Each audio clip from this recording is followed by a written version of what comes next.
The worst mistakes in life are oftentimes self-inflicted. If you're trying to sell your business, there's enough pitfalls, issues, challenges that may come up that you need to deal with that you do not want to create any of the problems yourself. And from a buyer's perspective, they'll see these issues from a mile away, and for each one of them, it will have a downward effect on value. And so in today's video, we want to talk about 5 red flags that a buyer is going to spot in your business and how to avoid them, how to mitigate them, how to make them not a problem, proactively, preemptively.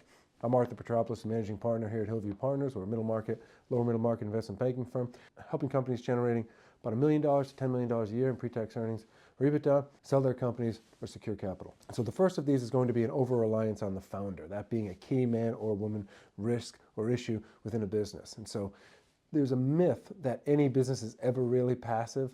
I think the only thing that I would equate to that is like owning a treasury bond or a stock. But other than that, if you are running a business, there's going to be some level of your involvement. Now, it could be purely strategic direction. It could be that you are an owner-operator. However, if you were to take yourself out of the picture of running the business, if the business no longer runs, that's a problem, and that's a risk. And a buyer is going to clearly see that, and they're going to say there's just too much of a centralized risk. And key man, key woman, that's kind of the term that they will utilize. So in portraying your business, you need to have layers, if you will, of responsibility. And not just portraying kind of an organizational chart in that regard, but having a path of when so-and-so is no longer involved with the business, how will it keep functioning? Have an answer to that. It is going to be asked, and if there's not a good answer to it, it's going to be a problem. So if you said, well, owner's going to transition slowly out of the business over the next 12 months, there's already been several people that have been trained in their different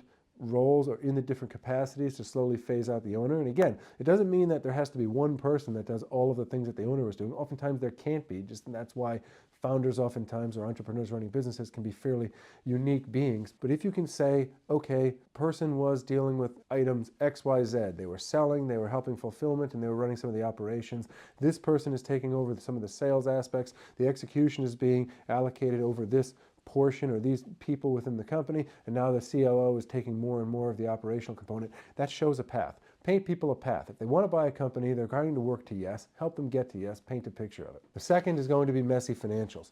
Think of it from a buyer's perspective. If you present a deal to them, they have to go run it up to their board, their CEO, their investment committee. And the last thing they want to do is say, this is a great deal, this is something we should be looking at. And then when they actually start utilizing or spending money and allocating resources to it, the numbers don't line up. The tax returns, the bank accounts, the financial statements, the quality of earnings is a mess. And so if someone gets concerned that they're going to have egg on their face because the numbers are messy, that's going to be a problem, and that's going to make them want to shy away from a particular deal. And so with every deal we represent, when we are portraying the adjusted EBITDA, normalized EBITDA to the world, we provide a bridge file in all of our data rooms. So that shows kind of the net income from the P&L or the income statement that the business produces, whether it's QuickBooks or some more enterprise level system.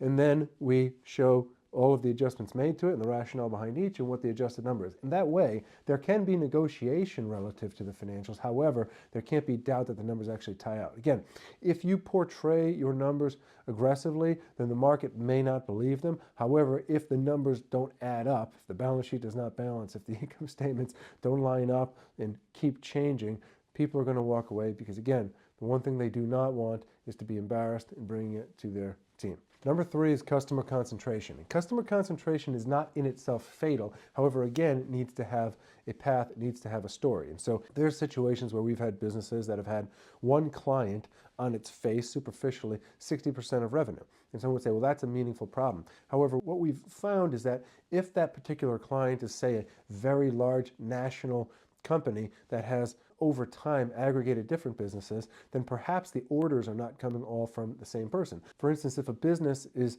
distributing products, and so if your business is basically buying lots of things and then selling those things to different manufacturers or end users of these markets, if the company is a gigantic company, but it uses them in different ways, it may not be such an issue. For example, if you sold nuts and bolts and you sold them to Northrop Grumman, who's one of the largest defense contractors in the country, someone might say that's a meaningful customer concentration. However, if you're able to refute that by saying, yes, that may be the case, however, some of our nuts and bolts go into these fighter jets, some go into other fighter jets, some go into tanks, some go into weapons, some go into more civil activities, whatever it may be. If you can show that there are different decision makers in those hospital systems, manufacturing companies, software companies, whatever it may be, that you don't have kind of a single point of failure or a single point of risk, that can mitigate customer concentration. In addition to that, you can paint the picture of, well, yes, we may have that right now. However, if these things happen, if the pipeline works the way it is, we are kind of diluting that customer concentration.